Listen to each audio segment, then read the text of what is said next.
देखो बेटा, आज की इस वीडियो में हम क्लास 10th का करंट चैप्टर पूरे तरीके से पढ़ लेंगे। ये एक शॉर्ट रिवीजन होगी, ठीक है। तो आप देख लेना पूरा, आपको पूरा चैप्टर क्लियर हो जाएगा 10 से 15 मिनट के अंदर, ठीक है। देखो बेटा, करंट क्या होता है, सबसे पहले तो हमें करंट का सिंबल समझना पड़ेगा। तो करंट का सिंबल होता है आई, ठीक है। और इसका फॉर्मूला क्या होता है, इसका फॉर्मूला होता है I is equals to Q by T, ठीक है। अब बात आती है कि इसकी यूनिट क्या होती है। इसकी यूनिट होती है एम्पियर, ठीक है, जिसको हम ए से रिप्रेजेंट करते हैं। अब इसके फॉर्मूले में ये क्यू क्या है और ये टी क्या है। तो क्यू होता है चार्ज, ठीक है, और टी होता है टाइम। और जो चार्ज होता है इसकी यूनिट होती है कूलम्स, और जो टाइम होता है इसकी यूनिट होती है सेकेंड, ठीक है। तो टेक्निकली हमारे पास जो करंट है इसकी दो यूनिट हो जाएंगी, एक हो जाएगी एम्पियर और एक हो जाएगी, इसके फॉर्मूले से ही मैं निकाल सकता हूँ। इसका फॉर्मूला क्या था, क्यू बाय टी ना। तो क्यू की होती है कूलम्स, जिसको सी से रिप्रेजेंट करते हैं, और टाइम की होती है सेकंड। तो इसकी एक और यूनिट बन जाती है कूलम बटे सेकंड, ठीक है ना। तो जो 1 एम्पियर होता है वो बराबर होता है 1 कूलम अपॉन 1 सेकेंड के भी, ठीक है ना। तो इसकी दो यूनिट हो गई, एक 1 एम्पियर और एक और क्या हो जाएगी, कूलम पर सेकेंड, ठीक है। यहाँ तक तो कोई इशू नहीं है, कोई दिक्कत नहीं है। अच्छा देखो, जो करंट होता है ना, ये जो हम करंट पढ़ रहे हैं इसी को ही तो इलेक्ट्रिसिटी बोलते हैं। यही क्या है, इलेक्ट्रिसिटी है, ठीक है। तो एक चीज़ के दो नाम हो सकते हैं, जैसे तुम्हारा अभी घर का नाम गोलू होगा और बाहर का नाम कुछ होगा, है ना, राहुल, सोनू, मोनू। वैसे ही एक चीज़ के दो या तीन नाम हो सकते हैं, ठीक है। अब हमें पढ़ना है फॉर्मेशन ऑफ करंट। फॉर्मेशन यानी कि करंट बनता कैसे है। देखो, करंट जब बनता है जब किसी वायर में से, मान लो ये वायर है, इस वायर में से जब चार्जेस फ्लो करते हैं, ठीक है ना। तो मान लो ये रहे इलेक्ट्रॉन्स, ठीक है। जब जब ये इलेक्ट्रॉन मूव करेंगे तब तब क्या बनेगा, तब तक बनेगा करंट। मान लो ये इलेक्ट्रॉन इस डायरेक्शन में मूव कर रहे हैं ऐसे, ठीक है, इलेक्ट्रॉन की डायरेक्शन है ऐसे। अब इलेक्ट्रॉन जाएंगे किस तरफ, इलेक्ट्रॉन्स हमेशा मूव करते हैं पॉजिटिव साइड की तरफ। तो मान लेते हैं कि इस तरफ क्या है, पॉजिटिव चार्ज है, ठीक है। तभी तो ये पॉजिटिव चीज़ की तरफ जाएंगे, बिकॉज नेगेटिव और पॉजिटिव आपस में अट्रैक्ट होते हैं, है ना। तो जब इसके पास इलेक्ट्रॉन जा रहे हैं तो इसका मतलब इस तरफ पॉजिटिव चार्ज होगा, ठीक है। तो अब होगा क्या, अब होगा ये कि इससे अपोजिट डायरेक्शन में, यानी कि इस डायरेक्शन में क्या बनेगा, करंट बनेगा, ठीक है। सबसे पहली चीज़, करंट कब बनता है, करंट तब बनता है जब कोई भी चार्ज मूव करता है, ठीक है। अब वो चार्ज कौन सा है, वो इलेक्ट्रॉन है। इलेक्ट्रॉन जब मूव करेगा तब तब चार्ज बनेगा। अगर इलेक्ट्रॉन मूव नहीं कर रहा तो चार्ज नहीं बनेगा। यानी कि अगर इलेक्ट्रॉन रेस्ट पर है, यानी कि जब वेलोसिटी ज़ीरो है, यानी कि रेस्ट पर है, तो करंट नहीं बनेगा। अगर ये वायर में रुके हुए हैं तो करंट नहीं बनता। जब ये मूव करेंगे तो करंट बनेगा। और करंट किस डायरेक्शन में बनेगा, करंट बनेगा इनसे अपोजिट डायरेक्शन में, या फिर मैं ये भी कह सकता हूँ कि पॉजिटिव से नेगेटिव डायरेक्शन में, ठीक है। तो अब हमको यहाँ से ये बात पता चली कि इलेक्ट्रॉन की अपोजिट डायरेक्शन में हमेशा करंट बनता है, ठीक है। क्या बोला मैंने बोला अगर इलेक्ट्रॉन की डायरेक्शन इस तरफ है तो करंट बनेगा इस तरफ, ठीक है। और अगर इलेक्ट्रॉन मूव कर रहे हैं इस तरफ तो करंट बनेगा इस तरफ। यानी कि जो करंट है उसकी डायरेक्शन हमेशा क्या होगी, opposite to the direction of the electrons, ठीक है। और इलेक्ट्रॉन्स आपको पता ही है हमेशा पॉजिटिव की तरफ जाते हैं। तो मैं सिंपल भाषा में ये कह सकता हूँ कि जो करंट है वो हमेशा इलेक्ट्रॉन की अपोजिट डायरेक्शन में मूव करता है और हमेशा पॉजिटिव से नेगेटिव ट्रैवल करता है, ठीक है। करंट जो है हमेशा पॉजिटिव टू नेगेटिव ट्रैवल करता है। जैसे अगर कोई बैटरी है, ठीक है, ये बैटरी है, एक मिनट, इसकी एक साइड यहाँ पे नेगेटिव आएगा, ठीक है। आपको पता है कि इसका जो बड़ा वाला टर्मिनल होता है, ये बड़ी वाली जो प्लेट है ये पॉजिटिव होती है और ये जो छोटी वाली प्लेट है वो नेगेटिव होती है। तो करंट हमेशा कहाँ से निकलता है, पॉजिटिव साइड से निकलेगा, पॉजिटिव से जाएगा कहाँ पे, नेगेटिव में, ठीक है ना। तो सर्किट तो वैसे जुड़ेगा ही आपस में कहीं ना कहीं आगे जाके, तो मैंने यहाँ से घुमा दिया, ठीक है ना। तो हमेशा पॉजिटिव से निकलेगा और नेगेटिव में एंटर करेगा, ठीक है। एग्जिट हमेशा पॉजिटिव से करेगा और एंट्री हमेशा कहाँ पे करेगा, नेगेटिव में करेगा, ठीक है। सिंपल सी चीज़ है। अब हम आगे बढ़ते हैं। अब हम देखते हैं वी। वी होता है पोटेंशियल, ठीक है। इसका फॉर्मूला क्या होता है, W/Q। W क्या है, वर्क डन, Q क्या है, चार्ज, ठीक है। क्या कहना चाहता है, ये कहना चाहता है अगर मेरे को किसी चार्ज को, मान लो एक चार्ज है, ये एक पॉजिटिव चार्ज है, इसको अगर मेरे को इस पॉइंट से, मान लो ये जो पॉइंट है वो A है और ये जो पॉइंट है वो B है, अगर मेरे को इस चार्ज को यहाँ से यहाँ तक लेकर जाना है, तो जो मेरे को वर्क डन करना पड़ेगा इस चार्ज को यहाँ से यहाँ तक ले जाने में, ठीक है भाई। अगर ये चार्ज है, इसको अगर मेरे को A से B पर लेकर जाना है, तो ये जो रास्ता है यहाँ से यहाँ तक ले जाने में मेरे को कुछ वर्क करना पड़ेगा। उसी वर्क को हम क्या कहते हैं, पोटेंशियल कहते हैं। तो किसी चार्ज को A से B पॉइंट पर ले जाने में जो वर्क करना पड़ता है उसे हम क्या कहते हैं, V कहते हैं, यानी कि पोटेंशियल कहते हैं, या फिर पोटेंशियल डिफरेंस भी कहते हैं, ठीक है। ईजी है। अब इसकी यूनिट क्या हो जाएगी, जो इसकी यूनिट होती है वो होती है वोल्ट। सिंपल है। और इसके फॉर्मूले से भी निकाल सकते हैं, जैसे हमने करंट के फॉर्मूले से भी एक यूनिट निकाली थी, वैसे हम इसके फॉर्मूले से भी यूनिट निकाल सकते हैं। वर्क की यूनिट होती है जूल और करंट की होती है कूलम, सॉरी चार्ज की क्या होती है, कूलम, ठीक है। तो मैं कह सकता हूँ कि 1 वोल्ट किसके बराबर होता है, 1 जूल अपॉन 1 कूलम के, ठीक है ना, सिंपल। अच्छा, करंट हमेशा तभी फ्लो करता है जब पोटेंशियल का डिफरेंस होता है, ठीक है। अगर पोटेंशियल का डिफरेंस नहीं होगा तो करंट फ्लो नहीं करेगा। फॉर एग्जांपल, अगर एक वायर है, ठीक है, यहाँ पर है 0 वोल्ट और यहाँ पर भी है 0 वोल्ट, तो यहाँ पे पोटेंशियल का डिफरेंस नहीं है, मतलब कि जो आंसर है वो 0 आ रहा है, कोई डिफरेंस ही नहीं है, तो करंट फ्लो नहीं करेगा। इस केस में करंट फ्लो ही नहीं करेगा, क्योंकि इस केस में इलेक्ट्रॉन ही मूव नहीं करेंगे। इलेक्ट्रॉन भी तभी मूव करते हैं जब पोटेंशियल का डिफरेंस होता है। मान लो यहाँ पे 1 वोल्ट है और यहाँ पे 10 वोल्ट है, तो अब यहाँ पे डिफरेंस है कितने का, 9 का डिफरेंस है। डिफरेंस कैसे निकालते हैं, माइनस कर दो, 10 में से 1 गया तो 9 आएगा। तो अब यहाँ पे जो इलेक्ट्रॉन्स है वो मूव करेंगे, अगर इलेक्ट्रॉन मूव करेंगे तो करंट बनेगा, ठीक है, सिंपल सी चीज़ है। अगर मान लो यहाँ पे भी 10 वोल्ट होता और यहाँ पे भी 10 वोल्ट है, तो अब तो डिफरेंस 0 आ रहा है ना, डिफरेंस ही नहीं है। जब पोटेंशियल डिफरेंस नहीं होता तो इलेक्ट्रॉन मूव ही नहीं करते, ठीक है, सिंपल सी चीज़ थी। चलो इसी स्पीड पकड़ते हैं इस चैप्टर में, ठीक है ना। ओम्स लॉ पढ़ते हैं। ओम्स लॉ होता है V=IR, ठीक है ना, V=IR। अब ये आता कैसे है मैं वो बता देता हूँ, तो पहले मैं इसको हटा देता हूँ दोबारा से। ओम्स लॉ कहता है कि जो V होता है वो करंट के डायरेक्टली प्रोपोर्शनल होता है, यानी कि जितना ज़्यादा पोटेंशियल डिफरेंस होगा उतना ज़्यादा करंट बनेगा। सिंपल सी बात है, यानी कि अगर मान लो मेरे पास 2 वायर है ना, यहाँ पे 0 वोल्ट है और यहाँ पे 5 वोल्ट है, एक और वायर है यहाँ पे 0 वोल्ट है और यहाँ पे 20 वोल्ट है, तो पोटेंशियल डिफरेंस कहाँ पे ज़्यादा है, यहाँ पे अंतर है 5 का और यहाँ पे अंतर है 20 का। तो जहाँ पर अंतर ज़्यादा होगा वहाँ पे करंट भी ज़्यादा बनेगा, तो करंट इस वाली वायर में ज़्यादा बनेगा, इसमें कम बनेगा। तो इसी को समझाने के लिए ओम्स ने एक लॉ दिया था। ओम्स एक साइंटिस्ट था, उसने ये बोला कि जितना ज़्यादा पोटेंशियल उतना ज़्यादा करंट, यानी कि जो वी है वो डायरेक्टली प्रोपोर्शनल है करंट के। तो जब भी प्रोपोर्शनैलिटी का साइन हटाते हैं तो कांस्टेंट आता है, वो जो कांस्टेंट आया वो आर आया, जिसको हम रेजिस्टेंस कहते हैं। तो यहाँ से हमें एक फॉर्मूला मिलता है V=IR, ठीक है।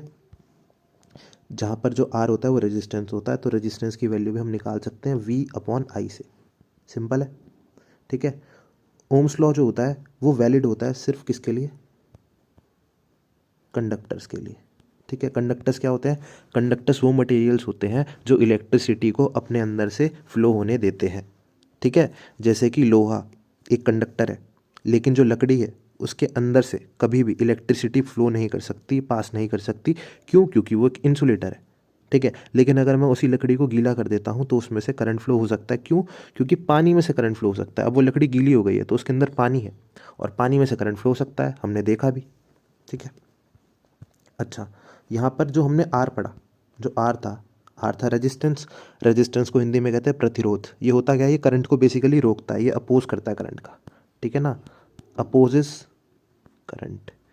जैसे एक गली में हम ब्रेकर लगाते हैं ना कि गाड़ी की स्पीड मेंटेन रहे, तो जितने ज़्यादा ब्रेकर उतना ज़्यादा रेजिस्टेंस, वही वाली चीज़ है कि करंट को रोकता है, ठीक है। अगर करंट इस डायरेक्शन में जा रहा है, फॉर एग्जांपल भाई करंट की भी डायरेक्शन होगी, करंट अगर इस डायरेक्शन में जा रहा है तो रेजिस्टेंस उल्टी डायरेक्शन में लगता है, उसे रोकने की कोशिश करता है, ठीक है। तो अब आप मेरे को एक बात बताओ, अगर किसी वायर में कम रेजिस्टेंस है तो उसमें से करंट ज़्यादा फ्लो करेगा, यानी कि अच्छा फ्लो करेगा, और अगर ज़्यादा रेजिस्टेंस है तो बहुत कम फ्लो करेगा करंट उसमें से, ठीक है। अच्छा, अब हम इसके पढ़ने जा रहे थे यूनिट। इसकी यूनिट क्या होती है, इसकी यूनिट होती है ओम, जिसको हम रिप्रेजेंट करते हैं ऐसे, ठीक है। अच्छा, ये किन किन चीज़ों पे डिपेंड करता है? ये वायर की लेंथ पे डिपेंड करता है, जो रेजिस्टेंस है वो वायर की लेंथ पे डिपेंड करता है। ठीक है, ये जो है ये वायर के एरिया पे इन्वर्सली डिपेंड करता है। ठीक है, तो जब मैं इन दोनों फॉर्मूले को कंबाइन कर दूंगा तो मेरे को मिलेगा R प्रोपोर्शनल टू L/A। और जब भी हम प्रोपोर्शनलिटी का साइन हटाते हैं तो एक कांस्टेंट आता है। ठीक है, तो वो जो कांस्टेंट आया वो आया रो। ठीक है, रो क्या है? यहाँ पे रो है रेजिस्टिविटी, इसको हम कहते हैं रेजिस्टिविटी, रेजिस्टेंस की छोटी बहन रेजिस्टिविटी। ठीक है ना, तो रेजिस्टिविटी जो आई हमारे पास, देखो फॉर्मूला ये आया ना रो L/A, तो रेजिस्टिविटी का फॉर्मूला क्या आ गया? RA/L। और इसकी यूनिट क्या हो जाएगी? इसकी यूनिट हो जाती है ओम मीटर। ठीक है, याद रख लो ये, अगर नहीं याद तो आप फॉर्मूले से भी निकाल सकते हो। फॉर्मूला क्या है इसका? R है ना, तो R की यूनिट थी ओम, एरिया की थी मीटर स्क्वायर, और नीचे लेंथ की होती है मीटर, तो एक मीटर से एक मीटर कट जाता है, इसीलिए यूनिट आ जाती है ओम मीटर। ठीक है, अच्छा देखो, जैसे रेजिस्टेंस तो डिपेंड करता है ना लेंथ पे, ये तो लेंथ पे भी डिपेंड करता है, एरिया पे भी करता है, और ये नेचर ऑफ मटेरियल पे भी डिपेंड करता है। ठीक है, ये टेम्परेचर पे भी डिपेंड करता है। लेकिन जो रेजिस्टिविटी है ये किसी भी फैक्टर पे डिपेंड नहीं करती, ये सिर्फ नेचर ऑफ मटेरियल पे डिपेंड करती है। यानी कि वो जो मटेरियल है वो किस नेचर का बना है उसी पे डिपेंड करेगी। जैसे फॉर एग्जांपल मैंने दो वायर ली, ठीक है, एक वायर है सिल्वर की, एक वायर है कॉपर की। ठीक है, आपको पता है कि जो सिल्वर वायर है वो ज़्यादा अच्छा कंडक्टर है इलेक्ट्रिसिटी का, उसमें से ज़्यादा अच्छे से करंट फ्लो कर सकता है। ठीक है, लेकिन हम सिल्वर को यूज़ नहीं करते हैं घरों में, क्यों? क्योंकि सिल्वर जो होता है महंगा होता है, बेसिकली चांदी की तारे थोड़ी लगवा देंगे भाई, तो इसीलिए। ठीक है, कॉपर यूज़ करते हैं, कॉपर थोड़ा सस्ता भी होता है और सेकंड नंबर पर आता है। ठीक है, इसकी रेजिस्टिविटी या कह सकते हैं कि जो रेजिस्टेंस है वो बहुत कम होता है, करंट अच्छे से फ्लो कर सकता है। सेकंड नंबर पर आता है कॉपर, तो हम कॉपर यूज़ कर लेते हैं। कॉपर के बाद आता है एल्यूमिनियम। ठीक है, तो एल्यूमिनियम भी बहुत ज़्यादा यूज़ होता है, लेकिन एल्यूमिनियम से ज़्यादा अच्छा कॉपर है। ठीक है, उससे ज़्यादा अच्छा सिल्वर है। अगर बहुत अंबानी के घर में काम करते हैं तो हम सिल्वर भी लगवा सकते हैं। ठीक है, लेकिन जो रेजिस्टिविटी है वो लेंथ पे तो डिपेंड ही नहीं करती। अगर मैं किसी वायर की लेंथ को मान लो आधा कर दूँ, L/2 कर दूँ, तो रेजिस्टिविटी पे कोई फ़र्क नहीं आएगा भाई। इसकी रेजिस्टिविटी भी रो रहेगी, इसकी भी रो रहेगी। ठीक है ना, रेजिस्टिविटी सेम रहेगी भाई। रेजिस्टिविटी सिर्फ नेचर ऑफ मटेरियल पे डिपेंड करती है, यानी कि वो किस मटेरियल का है। अगर सिल्वर का है तो अलग होगी, अगर कॉपर का है तो अलग होगी। अगर मैं सिल्वर की वायर को 3 हिस्सों में काट दूँ तो रेजिस्टिविटी पे कोई फ़र्क नहीं आएगा, लेकिन रेजिस्टेंस पे फ़र्क आएगा। क्यों? क्योंकि रेजिस्टेंस तो डिपेंड करता है लेंथ पे। तो अगर आप इसके 4 टुकड़े कर दोगे तो रेजिस्टेंस भी कितना हो जाएगा? 4 टुकड़ों में बढ़ जाएगा, सिंपल सी बात है। ठीक है, उतना ही क्या हो जाएगा? कम हो जाएगा। मैंने आपको बताया यहाँ पे। ठीक है, अब हम इसके ऊपर कुछ क्वेश्चंस भी करेंगे बाद में। ठीक है, एक क्लास लेकर आऊँगा क्वेश्चंस वाली, उसमें समझ लेंगे किस तरीके से बढ़ता है और किस तरीके से घटता है। ठीक है, अभी आप इतना समझ लो, रेजिस्टेंस जो है वो 4 फैक्टर्स पे डिपेंड करता है, लेंथ पे, एरिया पे, नेचर ऑफ मटेरियल पे और टेम्परेचर पे। लेकिन रेजिस्टिविटी सिर्फ नेचर ऑफ मटेरियल पे डिपेंड करती है। क्वेश्चन आएगा, बार बार आएगा, कन्फ्यूज़ नहीं होना है। ठीक है, अब हमें थोड़ा सा आगे बढ़ना है। मैंने तुम्हें ग्राफ बता दिया क्या? नहीं बताया ना। देखो इसका ग्राफ कैसे होता है ओम्स लॉ का, V यहाँ पर होता है, I यहाँ पर होता है। ग्राफ जो होता है हमेशा स्ट्रेट लाइन बनता है, और ये जो स्ट्रेट लाइन होती है वो R को रिप्रेजेंट करती है। ठीक है, ये जो ग्राफ है ये ओम्स लॉ का है, या फिर हम कह सकते हैं कंडक्टर्स का यही ग्राफ होता है। ठीक है, सिंपल सा है। या फिर जो भी चीज़ ओम्स लॉ को फॉलो करती है वो ये वाला ग्राफ फॉलो करती है। ठीक है, ओम्स लॉ की डेफिनेशन में एक चीज़ याद रखना, जब भी आप लिखोगे कि जो पोटेंशियल होता है वो डायरेक्टली प्रोपोर्शनल होता है करंट के, तो एक चीज़ ज़रूर लिखना कि ये सब जो भी होता है वो कांस्टेंट टेम्परेचर पर होता है। ठीक है, टेम्परेचर कांस्टेंट होना ज़रूरी है, अगर टेम्परेचर कांस्टेंट नहीं है तो ओम्स लॉ भी फॉलो नहीं होता है। ठीक है, अब हम पढ़ने वाले हैं पावर का फॉर्मूला। पावर क्या होती है? पावर होती है VI। ठीक है, अब इसी फॉर्मूले को हम डिराइव कर सकते हैं। इसका एक फॉर्मूला आता है V²/R और I²R। ठीक है, कैसे आया वो भी मैं बता सकता हूँ। ठीक है, देखो मैंने यहाँ पर V की वैल्यू रख दी। V की वैल्यू क्या हो जाएगी बताओ? V की वैल्यू हो जाएगी I/R। V = IR होता है ना, और यहाँ पर I है, तो I से मल्टीप्लाई होकर क्या बन जाएगा? I² और R, तो एक फॉर्मूला I²R मिल गया। अब एक बार मैं यहाँ पर क्या कर दूंगा? I की वैल्यू रख दूंगा भाई। अभी मैंने क्या करा था, इसी फॉर्मूले में एक बार मैंने V की वैल्यू रख दी थी IR, तो I²R मिल गया। इसी फॉर्मूले में एक बार मैं I की वैल्यू रख दूंगा। I की वैल्यू क्या आएगी? देखो I की वैल्यू क्या आएगी? आई की वैल्यू आएगी, इस आर को नीचे ले जाऊंगा ना तो वी अपॉन आर, ठीक है, वी अपॉन आर। जब मैं इस फॉर्मूले में आई की जगह पे वी अपॉन आर रखूंगा तो वी इंटू वी हो जाएगा वी स्क्वायर, और आर तो नीचे था ही, तो ये 3 फॉर्मूले बन जाएंगे, ठीक है ना। सिंपल है, कोई दिक्कत नहीं है इसमें। चलो अब हम पढ़ते हैं पावर की यूनिट। पावर के फॉर्मूले बता दिए, V I, I square R, V square R. Unit होती है इसकी वॉट। वोल्ट पोटेंशियल की होती है, ये वॉट है। वोल्ट और वॉट में फ़र्क है, ठीक है ना। डब्ल्यू से रिप्रेजेंट करते हैं। और इसकी बड़ी यूनिट होती है 1 किलो वॉट। 1 किलो वॉट में होते हैं 10 की पावर 3 वॉट, यानी कि 1000 वॉट, ठीक है। सिंपल सी बात है। अब एक और टर्म आती है, वो आती है इलेक्ट्रिकल एनर्जी, ठीक है। लेकिन मैं इसकी एक यूनिट और बना देता हूँ आपको। एक होती है 1 हॉर्स पावर। बेसिकली गाड़ियों के इंजन में यूज़ होती है। 1 हॉर्स पावर में होते हैं 746 वॉट, ठीक है। अब हम पढ़ेंगे इलेक्ट्रिकल एनर्जी। एनर्जी कैसे निकालेंगे, देखो, कोई भी वर्क जो होता है वो एनर्जी के बराबर ही होता है, ठीक है। मतलब मैं कितना काम कर रहा हूँ और मैं कितनी उस काम को यूज़ करने में एनर्जी खर्च कर रहा हूँ, वो बराबर ही है, ठीक है। तो मैं ये कह सकता हूँ कि जो पावर है वो होता है वर्क डन अपॉन टाइम। ये आपको पता है, ये 9th में पढ़ा हुआ है हमने। 9th क्लास में है एक चैप्टर, उसके अंदर ये फॉर्मूला यूज़ होता है, ठीक है। जो पावर होती है वो होती है वर्क डन अपॉन टाइम। और पावर हमने वी आई भी पढ़ ली, ठीक है। मतलब मैं कितना काम कर रहा हूँ कितने समय में, वो मेरी पावर है, ठीक है। जैसे फॉर एग्ज़ाम्पल, अगर मैं 5 घंटे में 5 चैप्टर पढ़ रहा हूँ तो मेरी पावर क्या हो जाएगी, 5/5 यानी कि 1, ठीक है। लेकिन अगर कोई बच्चा 5 घंटे में 10 चैप्टर पढ़ रहा है तो उसकी पावर कितनी आ जाएगी, 2, यानी कि उसकी पावर ज़्यादा है। वो 5 घंटे में 10 चैप्टर पढ़ रहा है और मैं 5 घंटे में 5 चैप्टर पढ़ रहा हूँ, तो यही पावर होती है, ठीक है। कितने समय में आप कितना काम कर सकते हो, ठीक है। अच्छा, तो यहाँ से आप मेरे को बताओ, इस वर्क की जगह पर आप एनर्जी नहीं लिख सकते? लिख सकता हूँ, यहाँ पे लिख दी एनर्जी, क्योंकि वर्क और एनर्जी तो बराबर है। और यहाँ से एनर्जी का फॉर्मूला क्या हो जाएगा, टाइम को यहाँ पहुँचा दूँ तो एनर्जी हो जाएगी पावर इनटू टाइम। सिंपल सी बात है। तो पावर हमने निकाल ली, वी आई, ठीक है, या फिर आई स्क्वायर आर टी, बोलो। तो यही क्या होती है, इलेक्ट्रिकल एनर्जी होती है, ठीक है। लेकिन एक जगह पर क्या होता है, इस एनर्जी को भी हम कन्वर्ट कर देते हैं किस में, हीट में। कैसे, देखो समझाता हूँ। एक टॉपिक और है जूल्स का हीटिंग इफेक्ट। उसके अंदर क्या होता है, उसके अंदर एक फॉर्मूला हमें डिराइव करना होता है। वो फॉर्मूला यही है हीट का, H is equals to I square R T, जहाँ पे टी क्या है, टी है टाइम।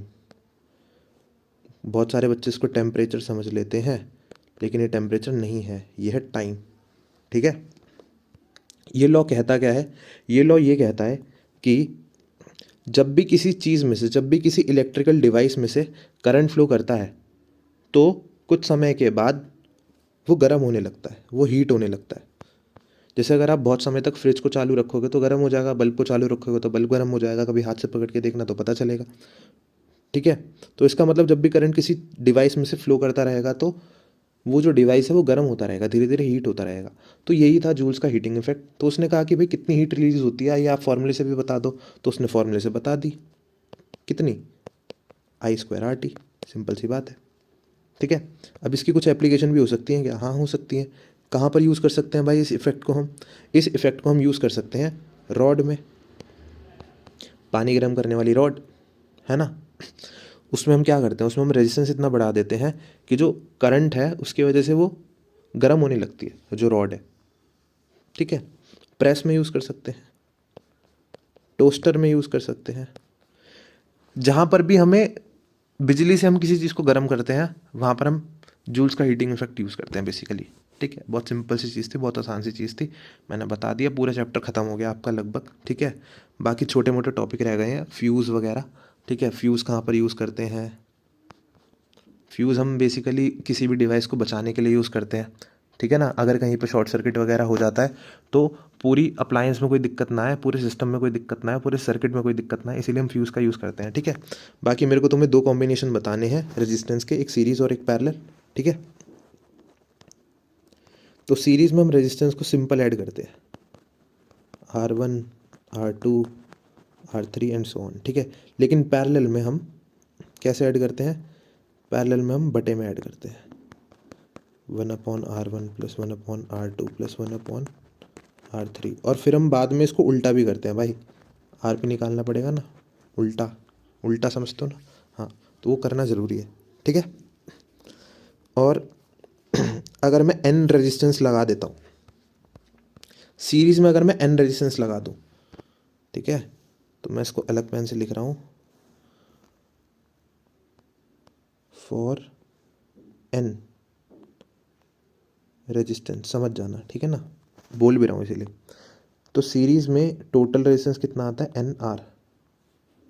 ठीक है, और पैरेलल में कितना आता है, पैरेलल में आता है, कितना आएगा बताओ, आएगा R/N, यानी कि n से डिवाइड करना होता है इसमें n से मल्टीप्लाई और इसमें n से डिवाइड। ठीक है, n रेजिस्टेंस अगर मैं लगा दूँ तो, ठीक है, यानी कि बहुत सारे लगा दूँ जिनकी गिनती ना हो। अगर मैं ऐसे सीरीज़ में बहुत सारे लगाता चले जाऊँ जिनका रेजिस्टेंस R हो, तो वो n टाइम्स नहीं हो जाएंगे। अगर n टाइम्स हो जाएंगे तो NR लिखूँगा ना। और सेम चीज़ पैरेलल में होगी, ऐसे करके पैरेलल में मेरे को पता नहीं कितने सारे लगाऊंगा, है ना, तो यही तो फॉर्मूला बनेगा उसका। नहीं समझ में आ रहा तो डायरेक्ट याद रख लेना, इजी है। ठीक है, तो यहाँ पर आपका चैप्टर समाप्त होता है, करंट एंड इलेक्ट्रिसिटी पूरा रिवाइज करा दिया है। अब मैं अगली वीडियो में, ये किसी एक वीडियो में इसके क्वेश्चंस करा दूंगा, अच्छे अच्छे सर्किट वाले, ख़त्म हो जाएगा। ठीक है ना, बाकी मैं आपको एक दो सिंबल बता देता हूँ, वो आप याद रखना। ठीक है, जैसे बल्ब का सिंबल, ये बल्ब अभी बंद है, ये बल्ब जल गया, ये होता है एक सेल, लेकिन बहुत सारे सेल को अगर मैं मिला दूँ तो बन जाती है बैटरी। और ये जो लंबी वाली साइड है ये पॉजिटिव होती है, छोटी वाली नेगेटिव होती है। ठीक है, इसको बोलते हैं हम की। इसको अगर मैं बंद कर दूँ तो ऐसे बन जाती है, और इसको निकाल दूँ तो ओपन हो जाती है। ठीक है, और एक शॉर्ट का भी सिंबल होता है, वो कैसे होता है, जैसे एक क्वेश्चन है, ये रहा, ये ए है, ये पॉइंट बी है, यहाँ पे 4 रेजिस्टेंस है, यहाँ पे 6 रेजिस्टेंस है, यहाँ से मैंने वायर उठाई और यहाँ पे जोड़ दी। ठीक है, तो मैं आपसे पूछ रहा हूँ टोटल रेजिस्टेंस कितना है। तो बहुत सारे बच्चे क्या करते हैं, सोचते हैं कि भाई ये तो सीरीज़ में है, ये वाला और ये वाला तो सीरीज़ में है, तो इसको जोड़ दो, 4 और 6 हो गया 10। लेकिन ये सीरीज़ में नहीं है, मैं आपको बता दूँ, क्योंकि हमने यहाँ से एक वायर लगा रखी है ना, यहाँ से यहाँ तक। ये किस लिए लगाई है, ऐसे मज़े में थोड़ी लगा दी, डिज़ाइन थोड़ी बनाया है, कुछ होगा ना, कुछ दिमाग तो लगाओ, कुछ तो इसका फंडा होगा, तभी तो वायर लगाई है। ये वायर इसलिए लगाई है कि भाई यहाँ से जो करंट जा रहा है ना, वो सीधा यहाँ से और यहाँ से ऐसे जा रहा है, बस यहाँ पे तो जा ही नहीं रहा करंट, क्योंकि ये शॉर्ट हो रखा है, इसलिए हमने एक तार यहाँ से उठा के इसमें अटैच कर दिया। ठीक है, तो जब भी आपको एक तार ऐसे अटैच होकर यहाँ पे दिखे और बीच में कुछ ना लगाओ, तो समझ जाना कि यहाँ पर शॉर्ट हो रखा है, तो हमें 6 ओम वाला रेजिस्टेंस कंसिडर ही नहीं करना। तो मेरा आंसर कितना हो जाता है, सिर्फ 4 ओम। ठीक है, तो इस वीडियो को अब यहीं समाप्त करते हैं, बहुत सारा पढ़ा दिया है, मिलते हैं अगली वीडियो में।